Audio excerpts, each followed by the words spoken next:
Hello and welcome to CourtGames, a Legend of the Five Rings podcast, funded by the Legend of the Five Rings Discord Patreon.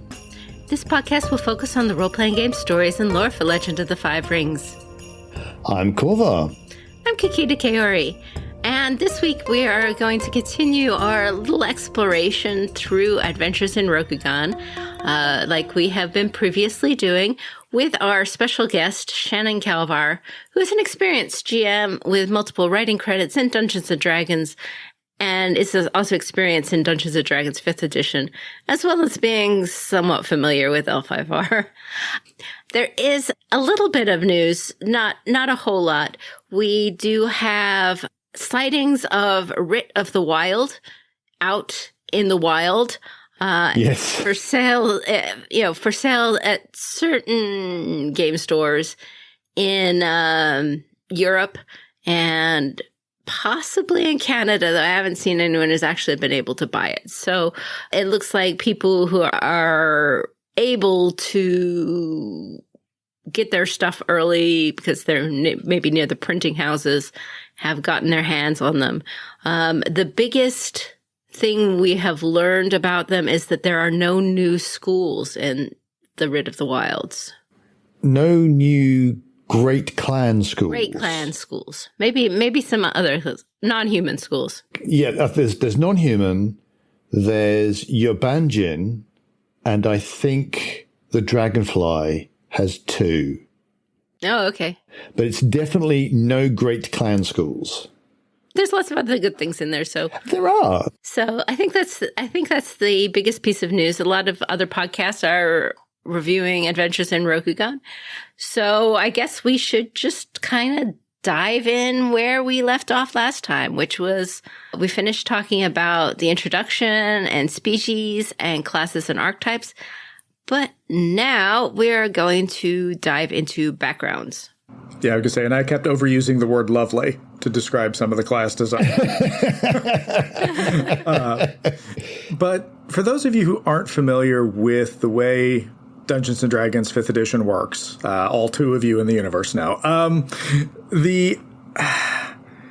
a background is where in Dungeons & Dragons you have your class and your species, which kind of which define things about you. But your background is your opportunity to say, and now I have this experience in the world. And backgrounds are either very generic, right? Like in the base Dungeons & Dragons Player's Handbook, it's things like Acolyte and Scholar and Merchant. And it gives you some skills and some languages and kind of a narrative ability. But the idea is that you have someplace you can hook your character into, right? And it gives your game master a place to start in creating your story and hooking you into the world. Yeah. And it means you can have like even though you've got two characters very different, like a paladin and a rogue, they could both be noble, and that's a connection between them. Or everyone could be a sailor, or you could link people in other ways. Or you could have like a human barbarian and a human barbarian acolyte, somebody who comes from a monastery or a religious background, is very different than a human barbarian outlander, who's more of your typical. So it's a way of introducing some variation into what is really a very rigid kind of a structure. Does that make sense? Just as a starting place. Yeah. Oh, no, it is one that I've played like 2 campaigns, 2.5, and it is kind of neat. It's a neat thing to add. And so what they've done in Adventures in Rokugan is they've taken that basic idea. They've expanded that now to cover the clans, to cover the non-human backgrounds, and also to cover non-samurai backgrounds. So not just foreigners, but people who come from other backgrounds within Rokugan itself. Now, obviously, the bulk of it is clans, right? I mean, this is still Legend of the Five Rings. But, Leaf Rustle, the language of the Shinomen Forest Nezumi, is a valid language choice, just as an example. So remember I said earlier, backgrounds oftentimes give you bonus languages. So now you've got some customization. You've got some space to work with. And it all starts with just a quick discussion of the structure of the great clans and how samurai are educated, because they're still trying to emphasize that this is a Legend of the Five Rings game, right? Even if you can do all these other things, this is still Legend of the Five Rings. Yeah, they do put it straightforward, straight up front. So yeah, I mean, and this it kind of reminds me actually when Path of the Waves came out, because before your background was one of the clans, a great clan or a minor clan or imperial, but then with Path of Waves, you had the ability to be born in the forests or raised in the mountains, and I think this background stuff is kind of similar to that. If you're used to FFG L5R, I think that's kind of what the backgrounds. Right, that's the commoner backgrounds. But the one thing to realize, one important thing, is that backgrounds are not feats, right?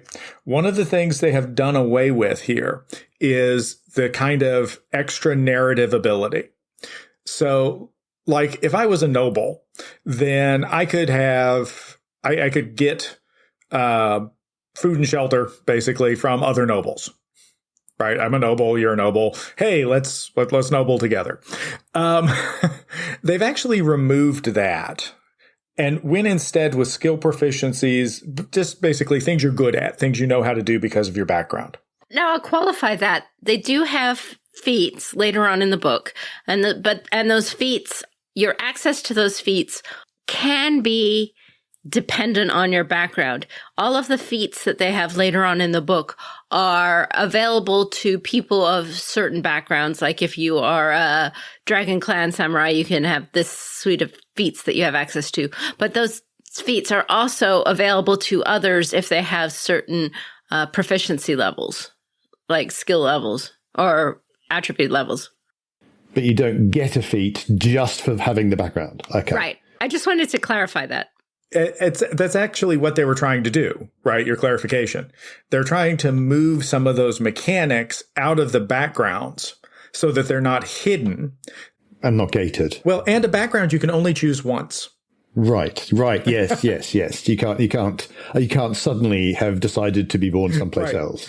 And so that by moving those mechanics out, they actually give you greater flexibility, because your feats you're going to be picking up as you go along. We can talk about that a little bit later, but your background, it is what it is.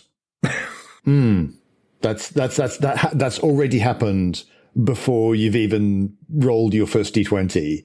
So that's fixed. That's fixed. And how your character feels about it may vary, but it is it is what it is. So I just wanted to start with that, because that does influence how we talk about these things, right? So let's start off with the Crab Clan. Here we see the structure of it for the first time, right? They talk about the clan. They talk about its background. They talk about its responsibilities, right? So what are the clan has a job. What is that job?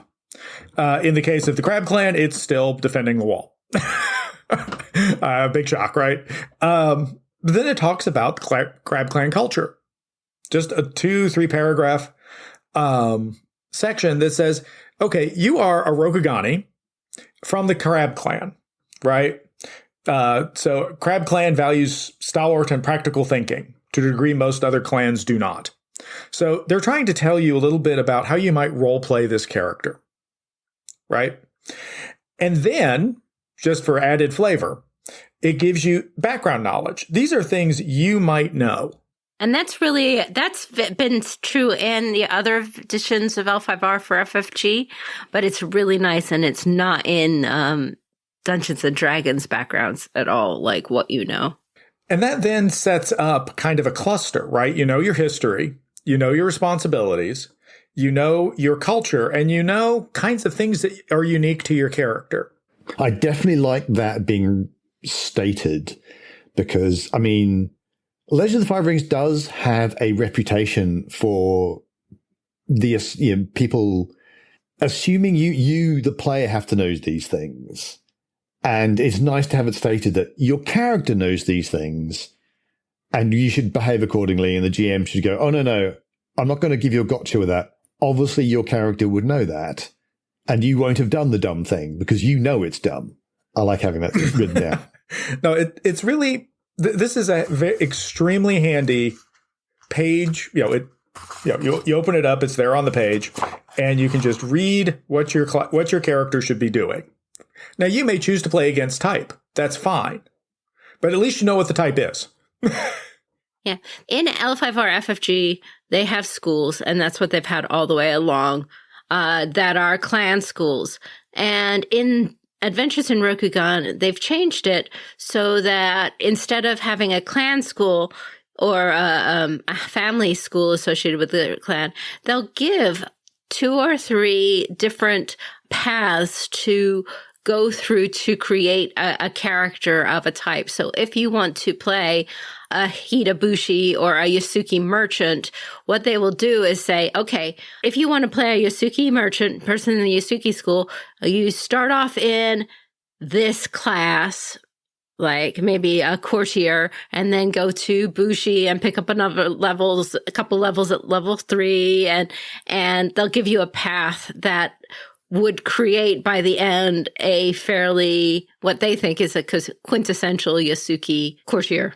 That's absolutely true. So each of the clans is a cluster of backgrounds. So you don't have Crab Clan as your background. You actually have Hida family or Haruma family. Oh, okay. And each family then gives you some skill proficiencies, like Haruma are good with survival. Big surprise, right? And a dexterity-based skill. They give you some languages. They give you some equipment. And then they have what Jeannie just talked about, right? The Haruma Skirmisher skill is a quick build. Now, this, it tells you where to put your attributes. It suggests feat selections. It suggests a leveling strategy.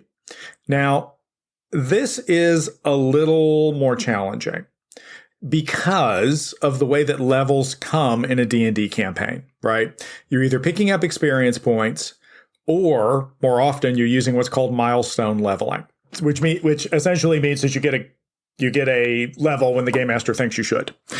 I mean, that's sort of a negative way to say it, but that's really what happens. So levels take a fair amount of time sometimes. And so if you're imagining this like advancement in a skill point-based system where you have points, experience points that you're using to buy abilities, there's kind of a trickle effect there, right? Yeah. Like in a standard, because I'm finally getting to actually play in a game, which is nice. And essentially every session we get about enough XP to buy a technique if you want to, And so this is going to be a very different effect, right? There's I hate to use the word periodic, but that's what it is. It's periodic rather than continuous advancement. I remember that kind of thing. Oh, so, okay, now we're leveling up. And that can be a chunk of the session.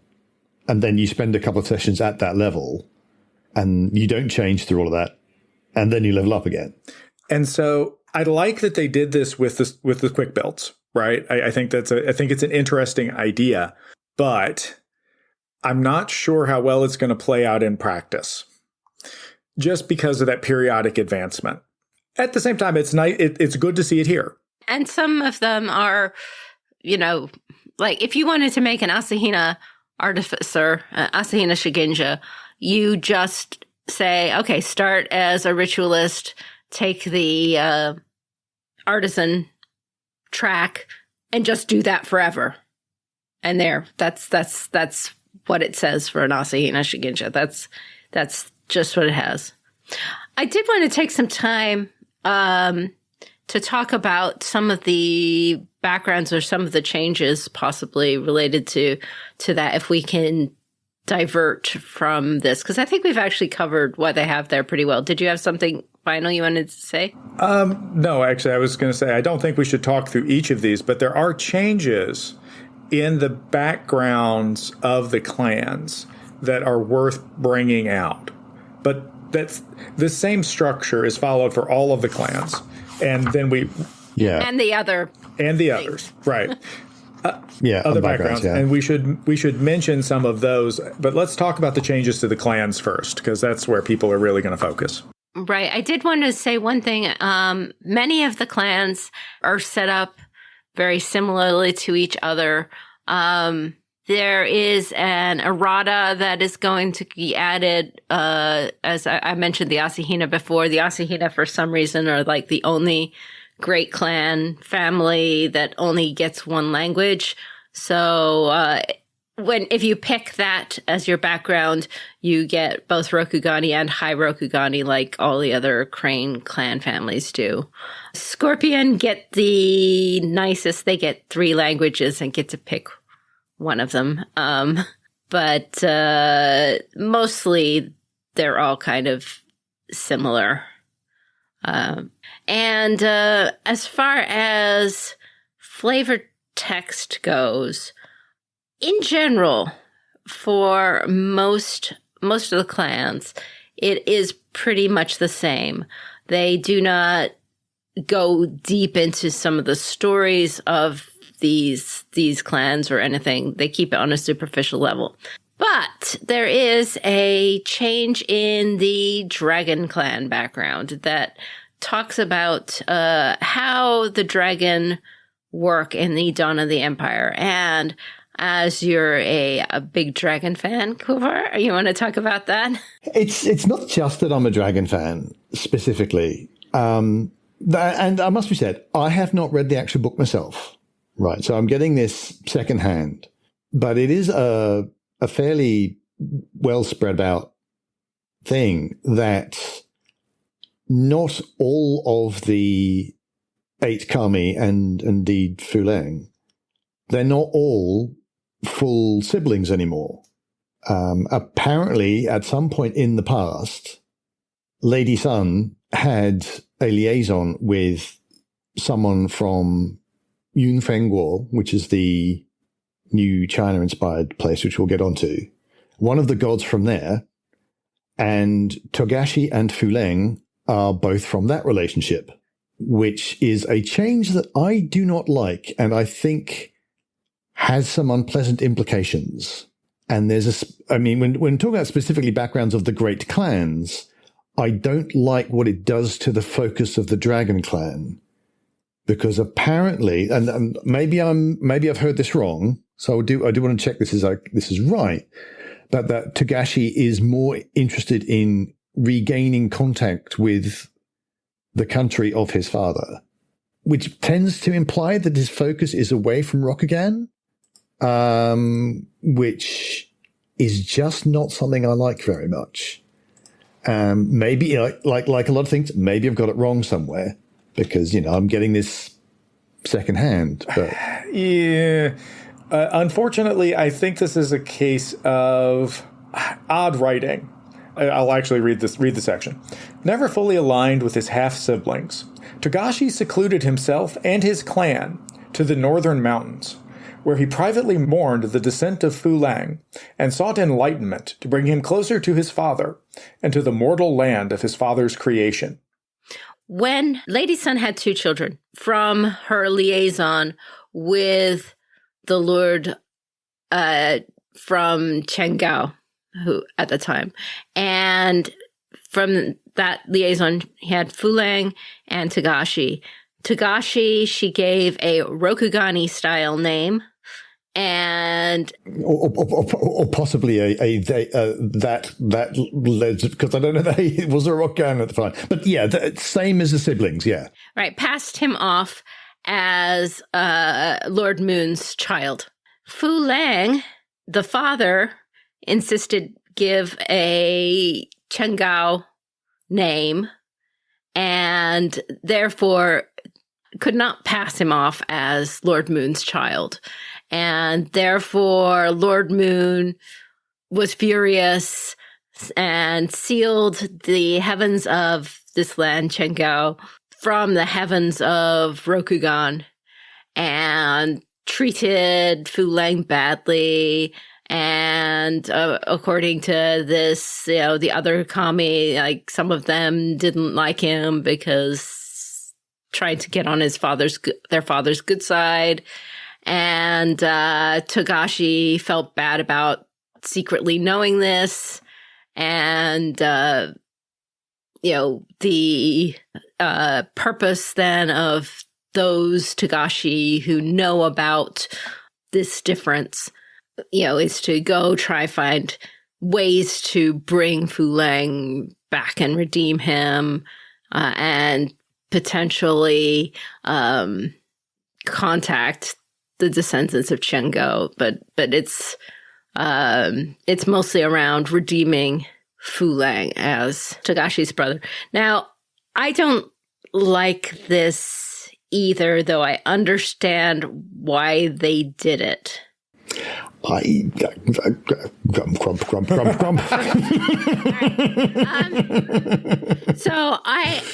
Fu Lang. Not at you. Yeah. I should point out. So Fu Lang is not a Japanese style name. All right. And it has always been very problematic for L5R to have the bad guy get the Chinese name, especially considering the relationship between China and Japan, because Japan has... The word fraught. Mm-hmm. Fraught is very, very fraught. Japan in the past, and not even that super long distant past, has done atrocious war crimes in China during World War II. This is a very difficult relationship. So a Japanese style story painting the bad guy as Chinese with a Chinese name is very problematic and always has been. And that is my issue. That's my big issue, is because they've now leaned into that more than they've leaned away. Yeah, rather than change the name of Fu Lang, which is what I believe they should have done. Yes. And just given him a Rokugani name, and maybe say that Fu Lang was not his name, but it was used by the people before Rokugan became Rokugan as a title. Yeah. Well, my understanding, I must say, is that it wasn't meant to be his original name. It was some kind of title or some kind of euphemism. Mm-hmm. And the kami were so distraught about losing him, they refused to say his true name. Yeah. To associate his true name with it. There's a ways they could have done this. But the other thing is that Togashi turns into a dragon and Fu Lang turns into a dragon in Clan Wars, okay? And we don't have anything of any of the other kami ever turning into a dragon.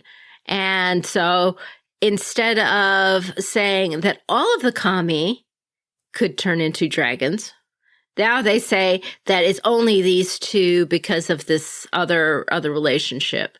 And I think it doesn't make me mad. I disagree with the decision that they made. It explains things. It works for a high fantasy kind of setting. If you want to keep all the other kami as quote unquote normal and not turning into dragons, and keep Togashi and Fu Lang being able to be like way higher power, turning into dragons people. Yeah, I mean, this does. I mean, the one thing that irritates me is the actual plot stuff that I've been talking about. Like, I don't like that Togashi now has a focus that is outside Rokugan. I don't think that's a good idea. I don't like the implication that Fu Lang is evil because either he's half Chinese, or because he was bullied as a child, or because his father hated him. Right? That's kind of the implication as to why he's evil. And I don't like any of that. The other thing I don't like, this is like a not L5R pet peeve. This is a general, you don't have to explain everything pet peeve. These are gods. They can be weird.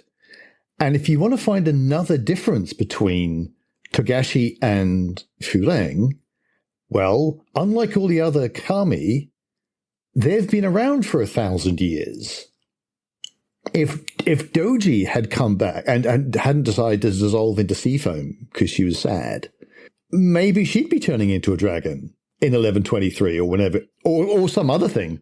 Or maybe they all voluntarily sacrificed their ability to turn into a dragon to form connections with the mortal world, to fall in love, to do all the things that they other do. Or the other possibility is that Akodo could have done something. He wouldn't turn to a dragon. He would turn to something else.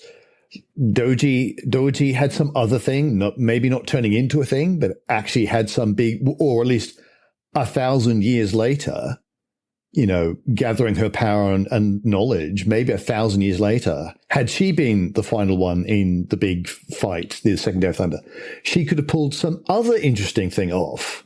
Yeah, I think that they missed an opportunity to make the other kami more interesting too. So, absolutely, like I said, this is not a part I get into. It strikes me as trying to explain something in a complex way, right? They're trying to get one story that gets you, why is the Dragon Clan removed?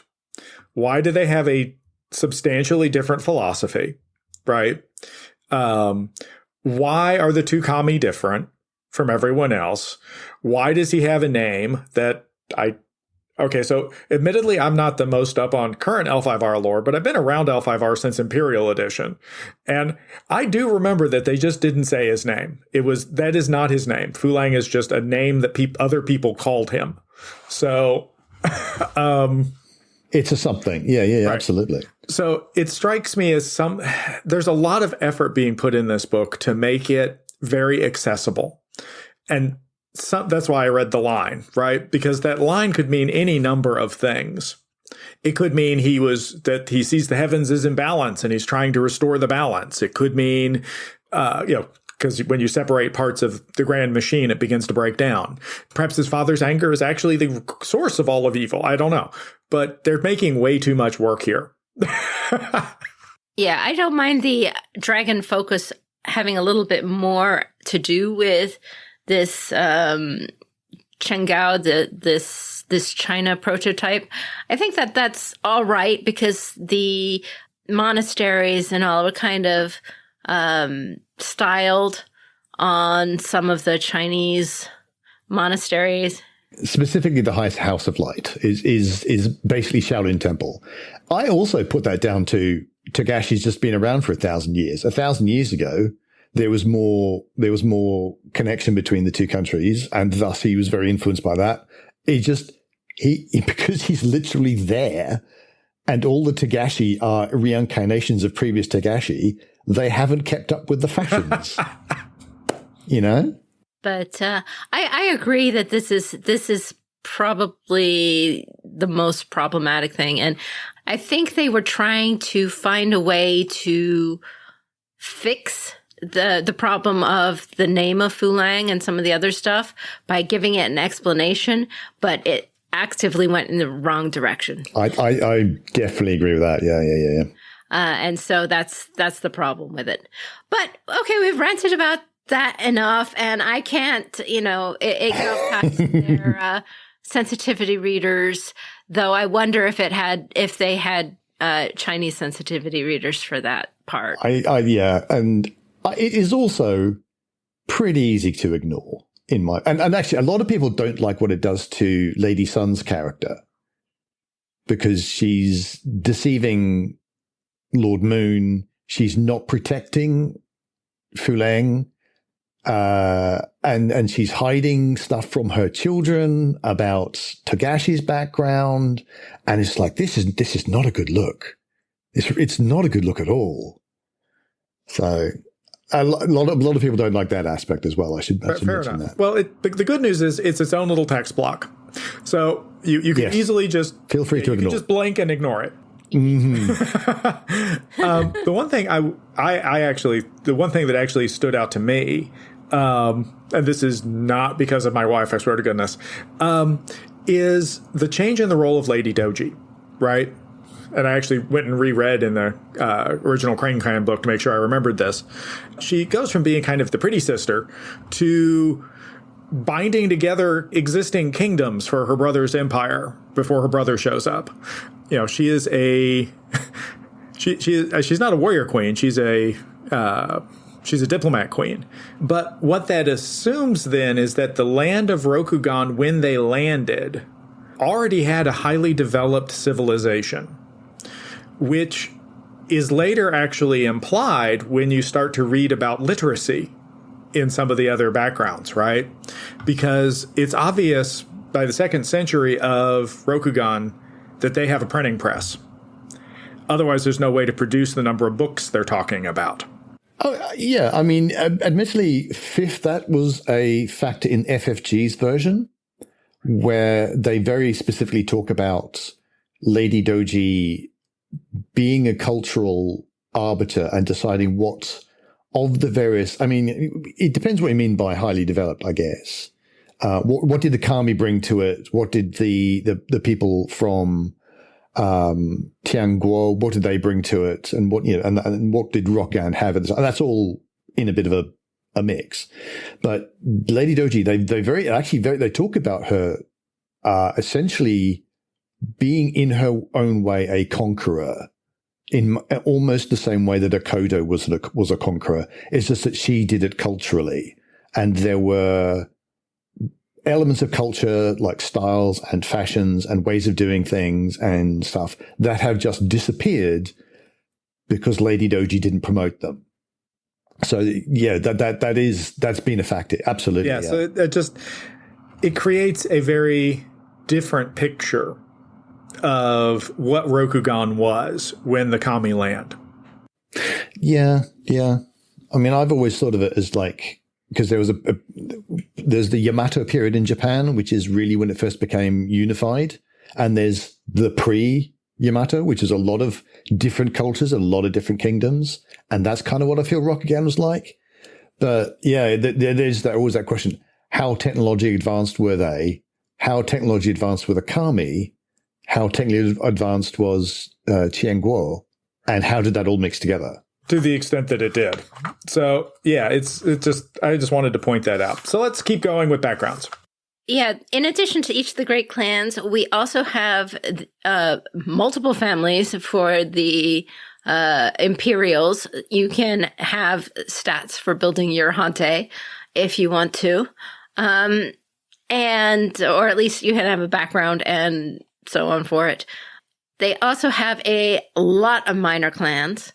They have the mantis, the badger, the cat, the centipede, the deer, the dragonfly, the falcon, the fox, the hare, the moth, the sparrow, the tortoise, and the wasp.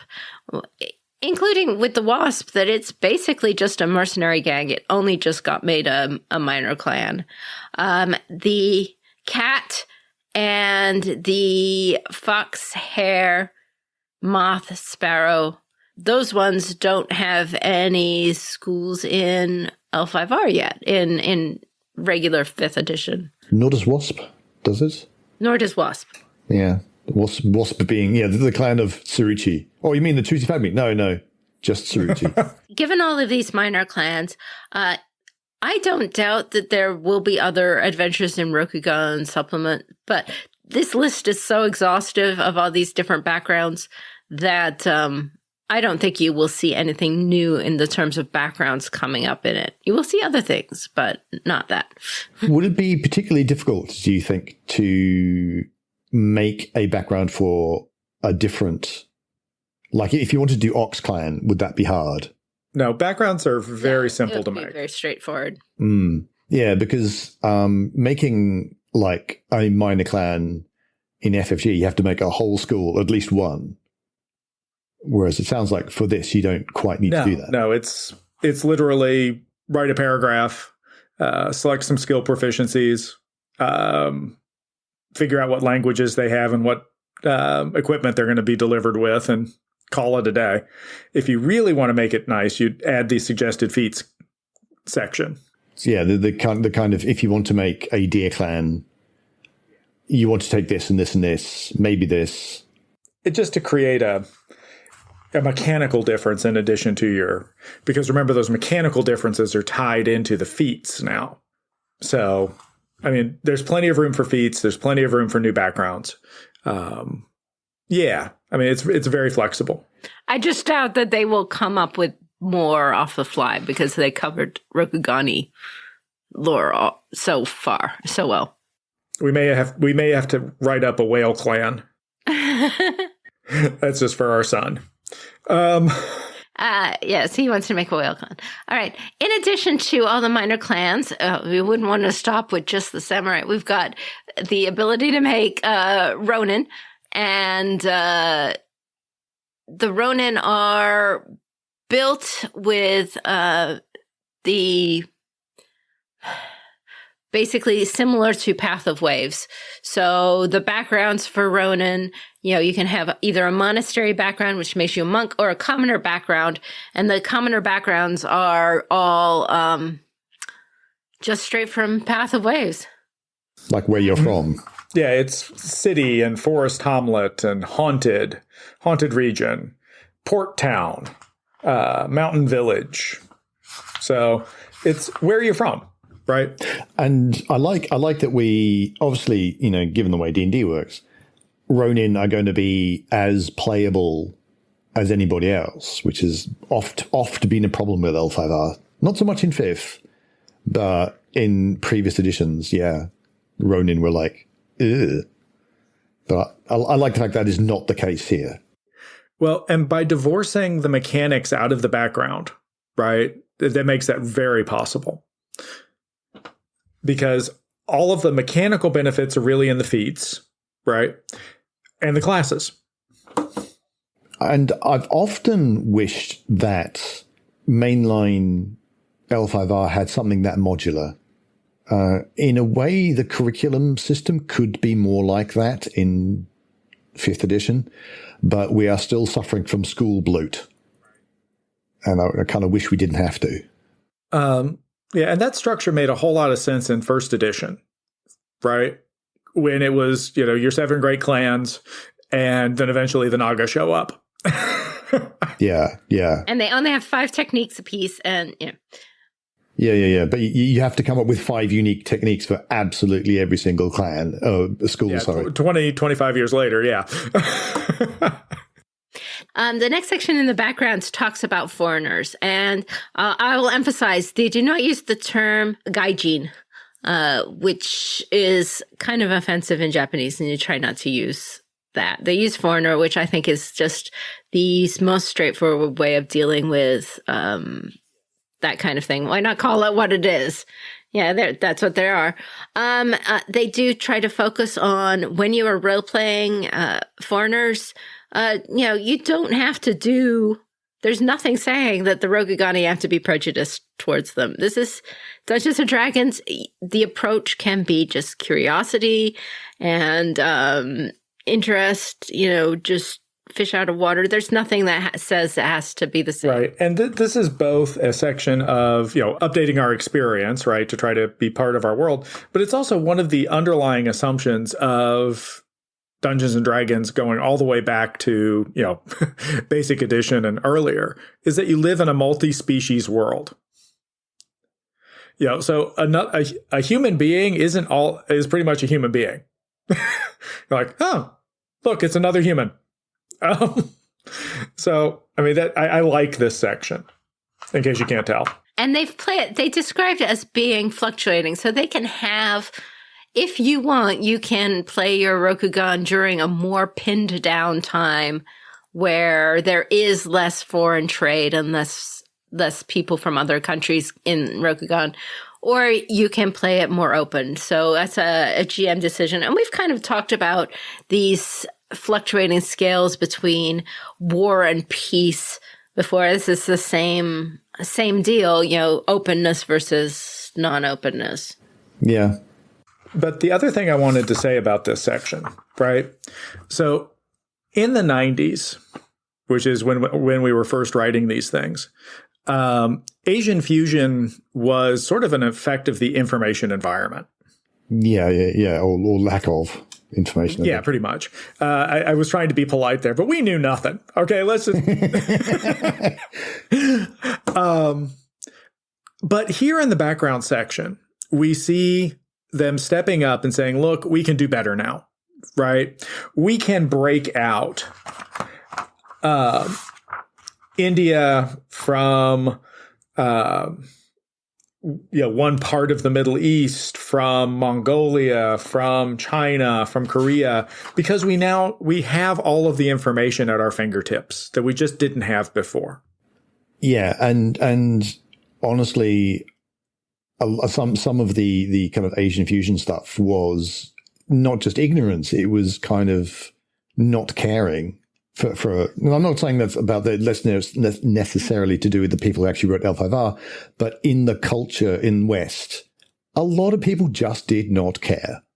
They're all Asian. Who cares? But now I think we're more understanding that, yeah, we should care. And we do.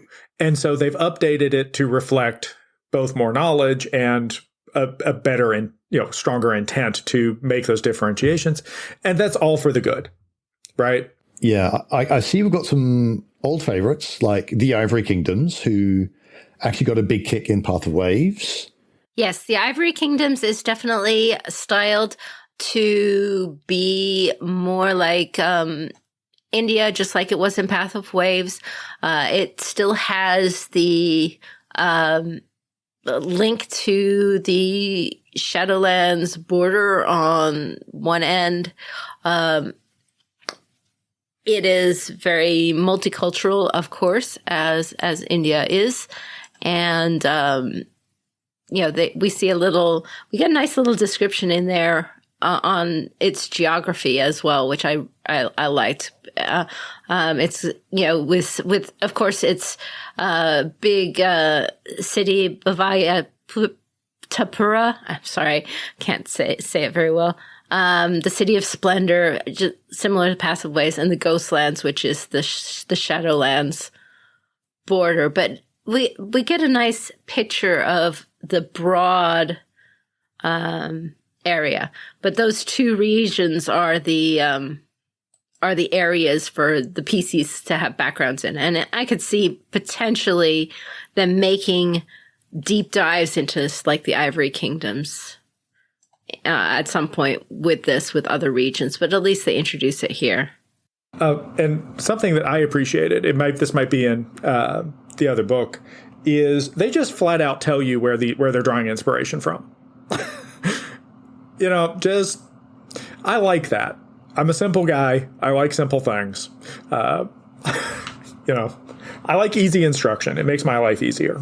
So the Shilavan are the people of the City of Splendor, and so we get a good sense of that. And the Yoda are the people from the Ghostlands. And then moving on from the Ivory Kingdoms, kind of based on India, we have the Kamaris Caliphate, again, based on kind of Turkey, definitely the cradle of civilization. Golden Age Arabia, the Golden Age Islamic, because that was quite a spread of cultures and countries. So long that it's really hard to pick a single. Exactly. Just similar to the way Rokugan is a mashup of all of several centuries. Yeah. So they do have they do talk about how diverse, how broad the caliphate is. They do mention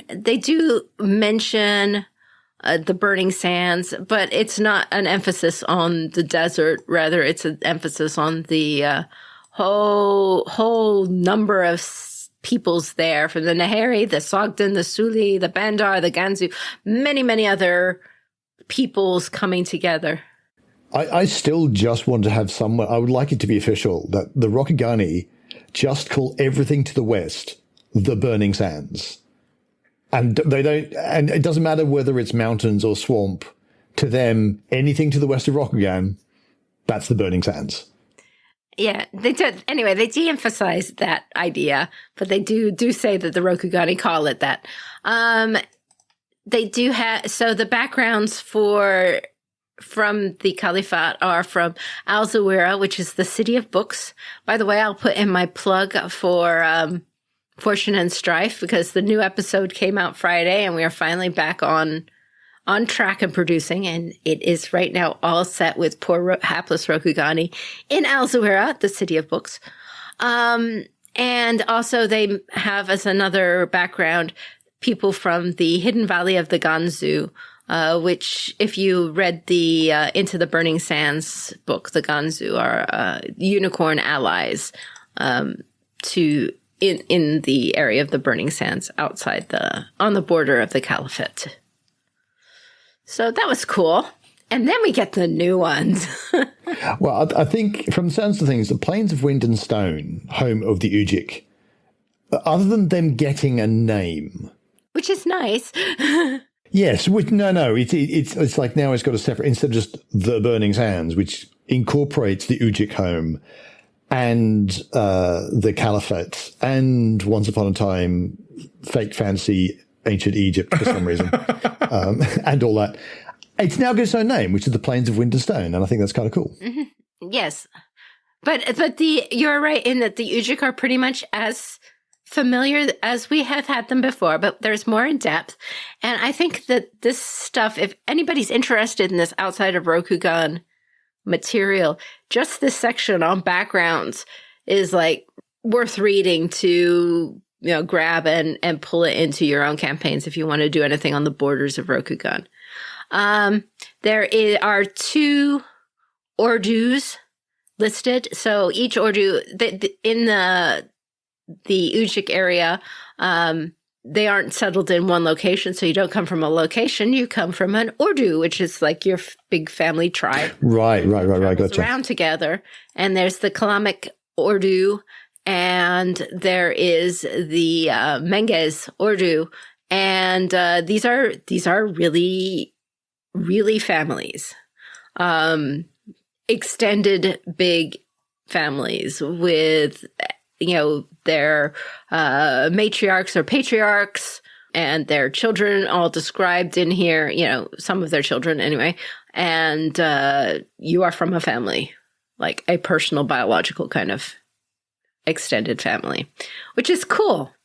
It's different than Rokugani families or anything like that. I really like that they could go from saying, hi, you're in a clan and family, kind of more legal entity in Rokugan, to hi, you are from this kind of location as a commoner, to hi, you are from these specific areas in the Kamar Caliphate and the Ivory Kingdoms, to hi, you're from this real like family group or this other one, all using backgrounds. They're all on the same level. I like it. And then we have what we have kind of been talking about, which is the Yun Fengao, the Kingdom of the Clouds, who we've referred to previously as Tiangao, Tian meaning heaven. This is the same place. The Tiangao is kind of the heavens over the Yun Fengao. And this is fake fantasy China, more or less, but this is very wuxia, classic, beautiful China. A lot of there is a big focus on gemstones in this description. So they've got spirit jade, which is like considered particularly holy. That people have been like a little bit griping about, oh, it's holier than regular jade. I don't know. There's nowhere they've done a test between the two. But anyway. We're doing science. Okay. Right. In order to do science, we need, let's see, we got 3 ghosts, an Ogotnikake, and an Oni, at least 2 Oni. We can do some proper double blind testing. Like, no, I don't think that's what's going on. No. So it's kind of, but they man the area in the mountains, kind of the way that the Chinese would, legendary Chinese, I should say, because it's very clear that this is legendary, would man the Great Wall with, smoke signals and watching for invasions. And as I said, they really like emphasize the gemstones from here. So if you got a gemstone in Rokugan, it's probably from here. But they don't have a whole lot about the culture over. They don't. And I'd actually like to follow up on the Spirit Jade thing, because again, I'm always looking for the engine, right? The story engine. From my point of view, again, I literally just reread the section. So like, I didn't get that this was like super potent jade. What I got was that they never let it leave their kingdom, which is what it says. And that then creates a conflict with Rokugan, because Rokugan has an insatiable need for jade. And they have lots of it, but they won't let it go.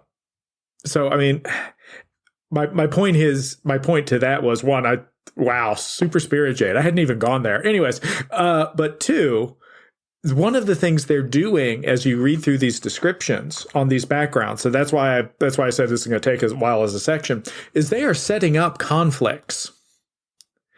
They are creating opportunities. So now you know that Yufengao has a huge amount of jade, right? How is Rokugan going to react to that? And potentially super jade. Potentially super jade.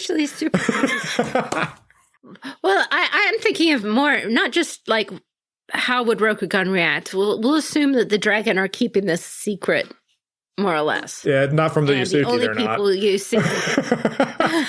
The only people in general you're going to see in Rokugan might be like, you could make your character who was a jewel merchant or something like that. But if you wanted to make a campaign, then having somebody afflicted with something that normal jade doesn't fix, now you have an adventuring party with a mission. You've got to go get some of the spirit jade from across the mountains, and who knows what that will all take. But that sounds like a major campaign to go cure your, lord's oldest daughter from like some horrible Oni curse, and normal jade won't cut it. You need some super secret spirit jade from across the mountains. And now you have an adventure with giant insects in the passes and who knows what all political anything. I think these are intentionally written somewhat vague because it lets you make it up for your adventure. But I just wanted to point out that there's a huge amount of adventure opportunity being embedded into these backgrounds. Was kind of where I was going with that, and quite deliberately. Then they have the coastal islands, and the coastal islands are kind of, so there isn't really a good Southeast Asia prototype here or Philippines, but you could take the coastal islands that way. They tend to be, they're mantis contact. There's lots of them. They list a couple cities with them. They're generally port cities with, one is kind of a bat spirit focused one, and one is more multinational island ones. But you could make a coastal island for any additional cultures you want to make, and maybe they will come later on. But the whole thing is so big. There's different cultures. As I said, they only give 2 examples. But if you wanted to make a proto-Philippines, if you wanted to make Thailand or Malaysia or Vietnam or something like that, and you know what you're doing, which, we recommend everybody does, don't make it just on nothing. Make it intelligently, especially if you yourself have a cultural background from those cultures. You could make a coastal island for any of those. And I think that it would be a perfect way to integrate cultures that this book did not include into the coastal islands. I mean, you fundamentally can't do everywhere in one book, because then the book would be like 3 miles thick. Right. But if you want to include your culture, and let's say you're from Burma, if you want to include Burma in your Rokugan, and you are knowledgeable about Burma and want to include it as a place, you'd set it up as a coastal island and have an interaction, by ship to Rokugan. that works fine. Japan's an island anyway, so. So there you go. The last one is Sabayuskan, and I probably said that wrong, but that's the Dawn Peaks. Seibyokusan, I think. Seibyokusan. Okay. This is the Korea area. Korean analog, Korea-like area, the Dawn Peaks. And it's kind of to the northeast of Rokugan.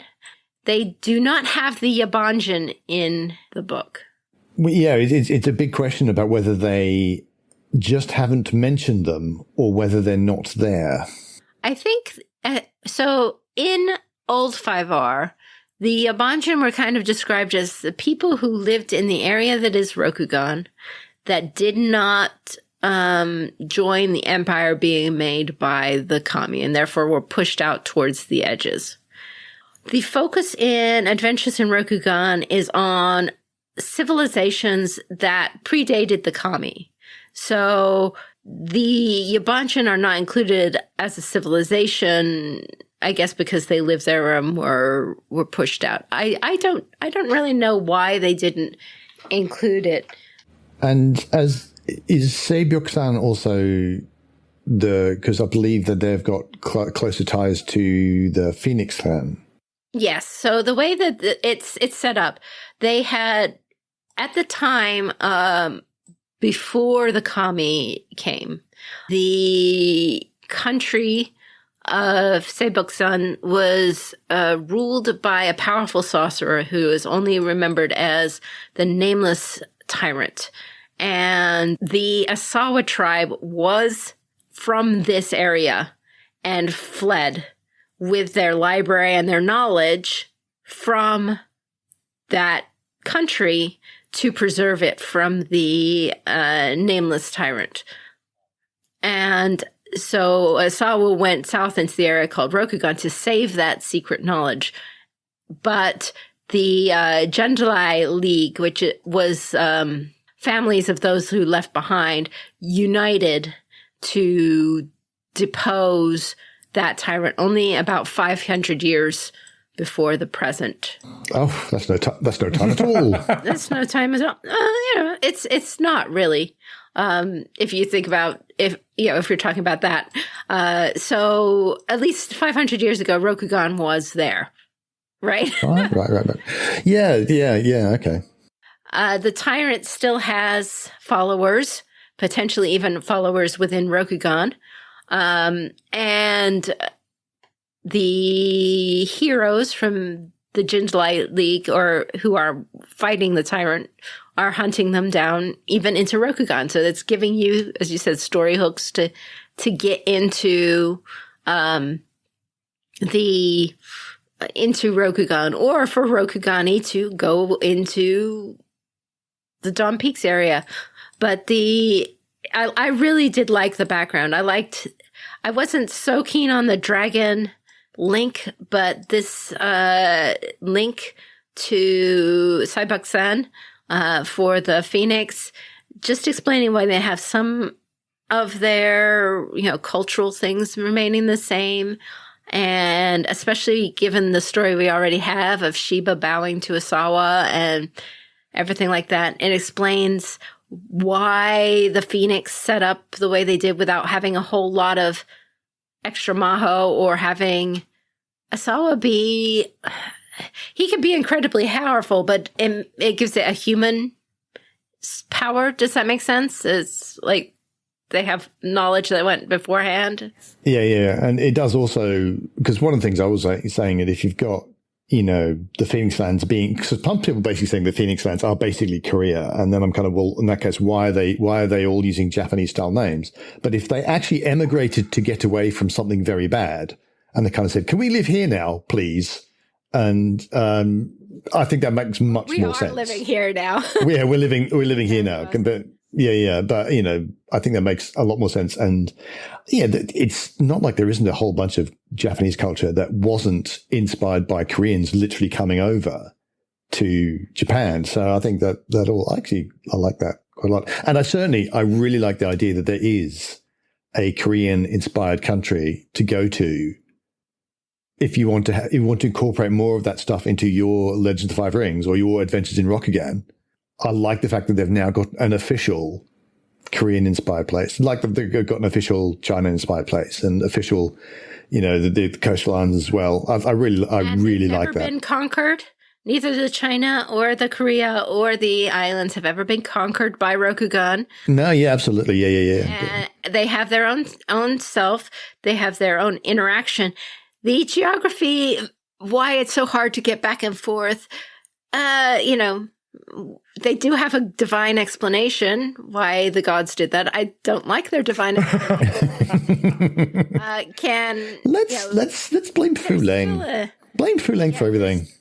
There's still a divine explanation for why Rokugan is so cut off from these other countries, but in D&D, it's not so cut off you can't have people wandering through. So I like that. And then, of course, you've got your non-human groups. So you've got your Shinoma Naga and Ivory Kingdom's Naga, and you've got a few of the tribes of the Nezumi. You've got a couple Aries for the Tengu, which is cool. They haven't had Aries before, but that's fine. For the animal yokai, you've got the Shiksudo and the Realm of Mischief. Senkaku, yeah. Let's remember that this is a background. It's different from your species. So I can have a human who comes from the Court of the Animals path. Or I could have a Naga who comes from a coastal island. This is modular, right? So obviously, if I'm thinking about the Court of the Animals path, I'm really thinking of a yokai, right? I mean, that's kind of the first place I'm going to go. But I could be an enchanted painting from the Court of the Animals path. the unique background, right? Or unique species. And this is where they have their spirit realm. So because we've already described ghosts as being a character species, you could have they have the realm of the hungry dead, the realm of waiting or Mado, and the realm of slaughter as being places where you come from. No, you can't come from Jikoku. There is a general presumption in all of this that you are playing good. And I know people who are dedicated Shadowlands evil players, even if I never quite grokked that, who are kind of disappointed that this book does not have a bunch of Maho in it, and ways to play really evil monsters and stuff. Never been my thing. Never knew how. I don't know how to play that style. So there's certainly, it's easy enough to homebrew if you really want to do it. Yeah, if you must. Well, yeah. They are setting up different conflicts than that in this book. I think is how I would think of it. Right. These are very much conflicts within the person. We'll get to that in a minute, but also conflicts between backgrounds and positions in society and what you want and what you need to do. And those kinds of conflicts don't necessarily lend themselves to, hi, here's my demon, and my demon is going to be walking around on the city streets. Yeah. And I'm going to be corrupting people. And do you have any puppies I could murder? Yeah. It's a different game than that. Yeah. Our editor loves playing evil stuff, so please be nice. Otherwise, he might just edit us out. All right. So we successfully covered backgrounds. Anyway, that's all the backgrounds. Yep. Yes. Oh my goodness.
correctly with the correct amount.